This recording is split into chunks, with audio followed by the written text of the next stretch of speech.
Hey, Mark here. And Monica here. Thanks for joining us on this quick video. We wanted to share with you our secrets on how we save a lot of money cruising and using repositioning cruises as well.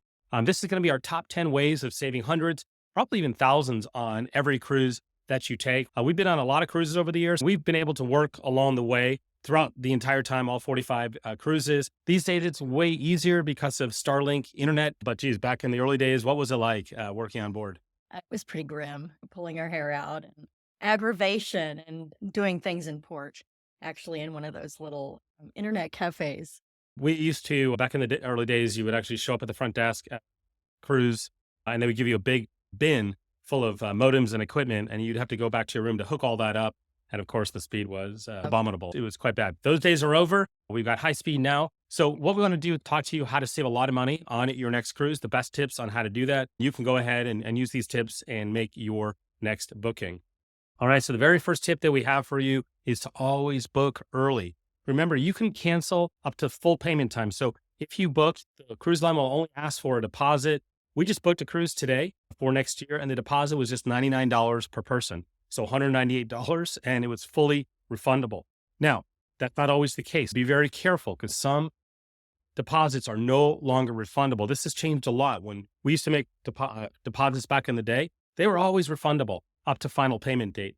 But these days on some cruise lines, they will charge you more for the cruise if you want a refundable deposit. They're wising up like airlines because they don't want you to cancel, but just read the fine print. And there's still a lot of cruises out there that you can still cancel before the final payment.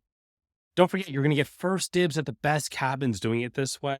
If you wait too long, maybe the pricing is okay, but then the cabins are lousy. You want to decide if you want an inside, an ocean view, a balcony, a suite. You'll have pretty much everything available to you if you book early. And the rates I have found are almost always lowest when I book a year, even 2 years. Down the road, if you see a better deal on the cruise that you've already booked, you can go to the agent that you booked with or back to the cruise line if you booked with them and get them to match the deal typically.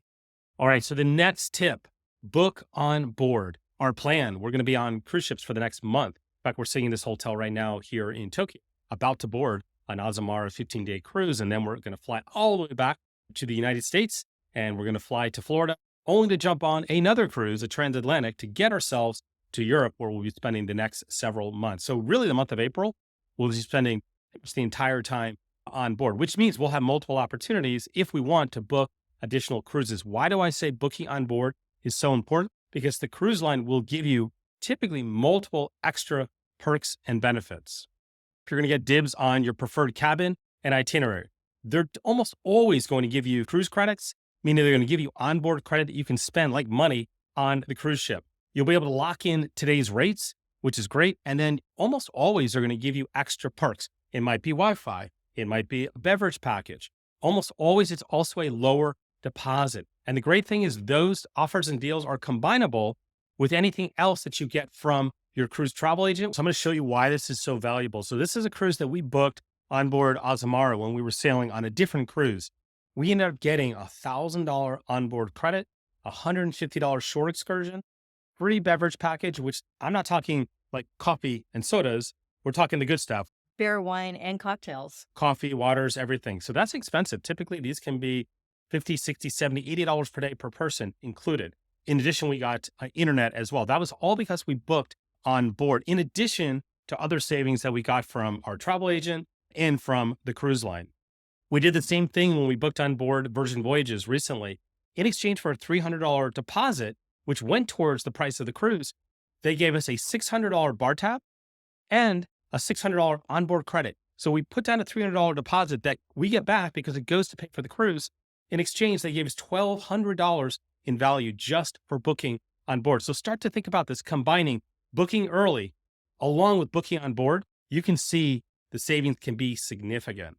Our next tip is to use a website called Cruise Plum. There's so many thousands of cruises out there, and it's a great way to really narrow it down and find the one you're looking for and the best deals. We have a post on our blog about Cruise Plum, and the link is below. Yeah, so basically, as you can see on the screen here, you can do all kinds of great things at Cruise Plum. The searching capabilities are amazing, from narrowing down when you want to go, whether it's months, weeks, specific dates, where you want to go, the cruise line you want to go on. One of the things I really like is being able to sort, for instance, by cabin price per day. So you see this cruise right here, that includes everything. They also include gratuities in their calculations. So that's just about under $60 per day per person. I mean, think about the math on that. You're talking $2,000 per month per person to quote unquote live on board. Now, granted, this is not 30 days, but you can see like a 17-day cruise here is $60 per day per person, all in. There's mixed opinions on MSC cruises. They tend to be the cheapest. You can always go over here and get rid of that. Maybe you don't want an inside cabin. You only want a balcony or an ocean view. You can also exclude and still start to see the great deals that are available. For instance, I can go over here, Royal Caribbean. Maybe I decided that's the line I want to look at, but I only want a balcony cabin, and I can just click there and I can see automatically I'm only going to get Royal Caribbean. I didn't pick any specific regions, but you can see even in this case, still under $100 per day on Royal Caribbean. Quantum of the Seas, a relatively modern ship. And you can see $200 per day. And that's going to be all in, including your gratuities. Now, it may not include things like Wi-Fi and specialty dining and beverage package. That's probably going to be extra unless you took some of our prior tips and you booked on board. And a lot of times that gets thrown in. But still, you can see how affordable this can be. So Cruise Plum is a great tip. Our next tip concerns your cabin choice. There's a lot of different cabins at a lot of different price points. So whichever one you choose can really save you money. Yeah, and you can see it right on the screen. A suite on this cruise would be $5,000 per person. If we did an inside cabin, $961. By the way, A big difference. yeah, and it's not a lot of differences in the cruise experience. You do get some special perks if you're in the suites, no question. But honestly, your experience between this one and one of these is not going to be significant. What I find is going from suite down, you'll save about 40 to 50% each step down. So Aqua Class is like a hybrid on Celebrity between a suite and a regular cabin. Notice the savings is over 50%. If you drop down from here to veranda, you drop down another 40% down to a balcony cabin. If you're willing to go down to an inside or an ocean view, you save another 40%.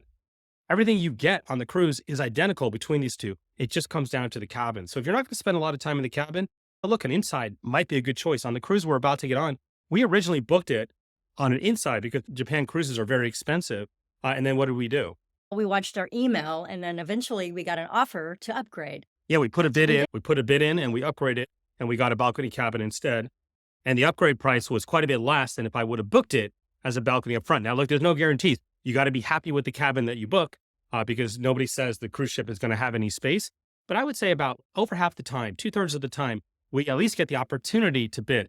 Just don't be pulled in or suckered in and overbid because you get too excited because they'll a lot of times tell you when you put the bid in that, oh, your chances are slim or not that good. You'd be surprised. It's better than what they typically tell you overall. But just be happy if you don't get it. Only use a price that you're willing to pay. And also, sometimes you really think you want that balcony. But for example, this cruise is maybe 15 days. We have a port in almost every single day. So how much balcony do we need? We decided initially that we want to save the money and do the inside cabin because we're not going to be on the balcony that much. We're not going to be in our room that much. But it worked out that we have the balcony anyway.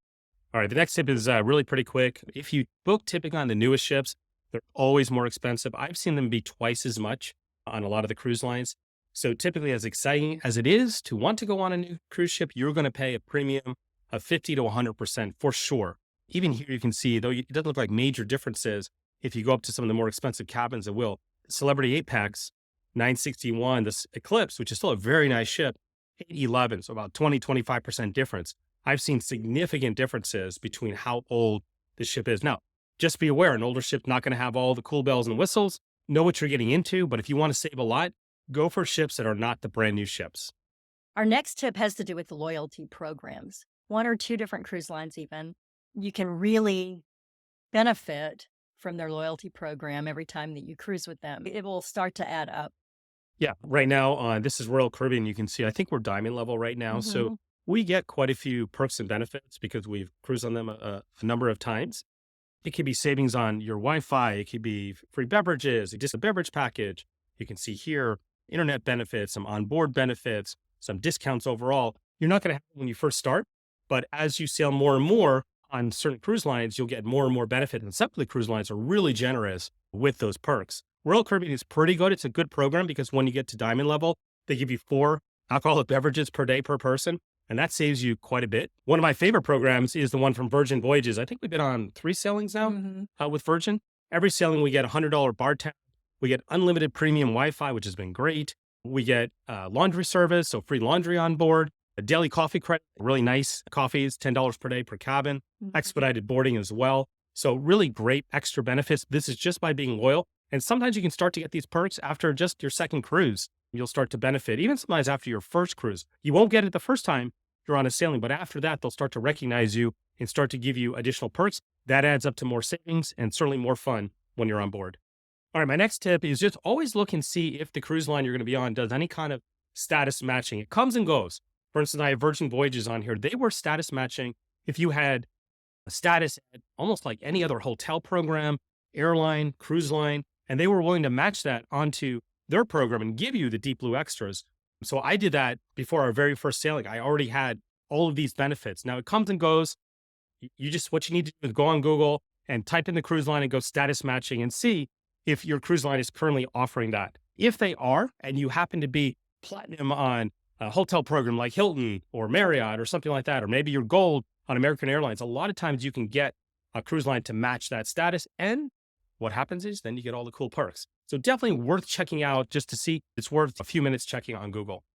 Speaking of points, if you pay for your cruise with your credit card, you can actually earn points that way as well. So it's another way to maximize your points with the cruise game. If you happen to have a Chase, like Ultimate Rewards credit card or any rewards credit card, make sure you use the card that'll give you the most perks and benefits for that. Sometimes you can choose a category like travel and they'll give you 2x or 3x points. If your cruise costs $5,000, maybe you get 10,000 points or 15,000 points.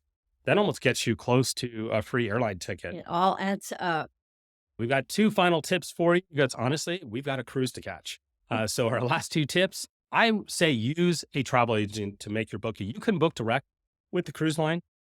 However, my suggestion is you do all your research on Cruise Plum or something else, and you only book through a cruise travel agent specialist. The reason I say this, and if you go to them with what you want, they're going to give you really max benefits. I typically get back roughly about 10% on average of my cruise cost in onboard credit, in discounts, other perks by going through the travel agent that we use. And if you want an introduction, you can leave a comment down below. I'll be happy to introduce her to you, but you have to be serious. You have to be ready to book. You have to know what you want to book. They're not going to do all the research for you. That's why you've got this video and us hopefully helping you. But if you do that, like I said, let's say I have a booking and it's $4,000 for the booking. I'll typically get at least $400 in additional benefits, onboard credits. And if you're on a cruise and you book your next cruise with the cruise line directly, you can still give that booking to your cruise agent and they can still throw things in on it. So it really adds up. Yeah, you're stacking at that point. Think about it. You're booking early, like we told you. You're booking on board. You're getting all the perks and benefits that the cruise line will give you. And then you're going to have your travel agent take over the reservation, give them the name of your travel agent. They'll put it in the record. And then you have your travel agent take it over. They'll give you more perks and benefits. Then you're obviously going to follow our advice to stay loyal to certain cruise lines. You're going to get even more benefits. You get the idea how you can stack all of this on top of each other. My final tip is go to RoyalCaribbean.com, CelebrityCruises.com, Azamara, Virgin Voyages. Just sign up, just register because you'll get emails and some of the deals they send you are pretty spectacular. A few times a year, the sales are amazing. You definitely want to be getting those into your email, or if you prefer and use Twitter or X, you can follow them on X. And same thing, they'll post specials and bargains and deals. So now think again about all the stacking that you're doing. You can see why it's not that hard to spend under $100 per day per person, especially if you stack all the different tips in this video. Watch your email even after you booked because sometimes you have the opportunity to upgrade too. So yeah, and a lot of times too, like for instance, we've been getting all kinds of emails from the second cruise we're going on, a Royal Caribbean Transatlantic, with all kinds of discounts to pre-book excursions, specialty dining, Wi-Fi packages. Spa packages. You'll have that opportunity as well, 35, 40% savings. All right, that's it. Like I said, we got a cruise to catch. I hope these 10 tips saved you a lot. Leave comments down below. If you've got some other tips you can share with us and everybody else, we'd love to hear those. Take care, everybody. Bye.